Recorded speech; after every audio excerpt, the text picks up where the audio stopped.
যত বেশি দরুদ পড়বেন আপনার টেনশন তত কমে যাবে। ফজিলত শোনেন, যত বেশি দরুদ পড়বেন আপনার টেনশন দুশ্চিন্তা তত কমে যাবে।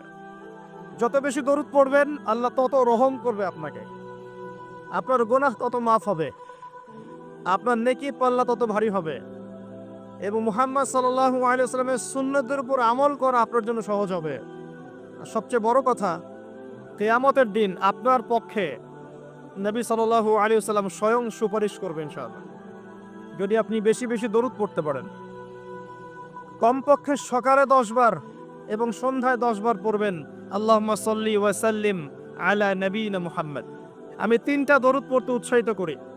একটা ছোট্ট দরুদ বললাম, আল্লাহুম্মা সাল্লি, বলেন আমার সাথে, আল্লাহুম্মা সাল্লি ওয়া সাল্লিম আলা নবিয়িনা মুহাম্মদ, এটা একটা। অথবা এভাবে বলতে পারেন, আল্লাহুম্মা সাল্লি আলা মুহাম্মদ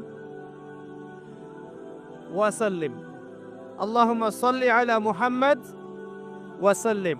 অথবা যেটা আমরা পড়ি, আল্লাহুম্মা সাল্লি আলা মুহাম্মদ ওয়া আলা আলি মুহাম্মদ কামা সাল্লাইতা আলা ইব্রাহিম ওয়া আলা আলি ইব্রাহিম ইন্নাকা হামিদুম মাজিদ। আল্লাহুম্মা বারিক আলা মুহাম্মদ ওয়া আলা আলি মুহাম্মদ কামা বারাকতা আলা ইব্রাহিম ওয়া আলা আলি ইব্রাহিম ইন্নাকা হামিদুম মাজিদ। এই দরুদের অর্থ কয়জন জানেন? হাত উঁচু করেন দেখি। মাশাআল্লাহ, ঠিক আছে। অর্থ জানতে হবে। নামাজের মধ্যে আমরা যা পড়ি এগুলোর অর্থ আপনাকে জানতে হবে।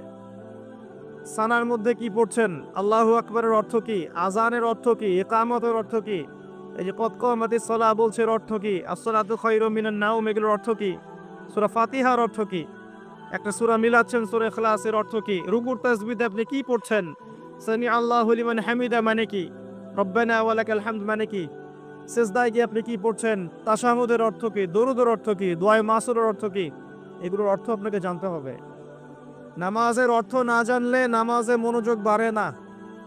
নামাজে যত বেশি অর্থ জানবেন নামাজের মনোযোগ তত বাড়বে ইনশাআল্লাহ। অনেকে অভিযোগ করেন না যে নামাজ পড়ছি মনোযোগ বসে না, আছে না? নামাজ পড়ি মনোযোগ এদিক ওদিক ঘোরাফেরা করে, মানুষ বলে না এগুলা। একটা বড় কারণ, মেজর কারণ হচ্ছে নামাজে যা পড়ি আমরা তার অর্থ আমরা জানি না, এটা একটা প্রথম কথা।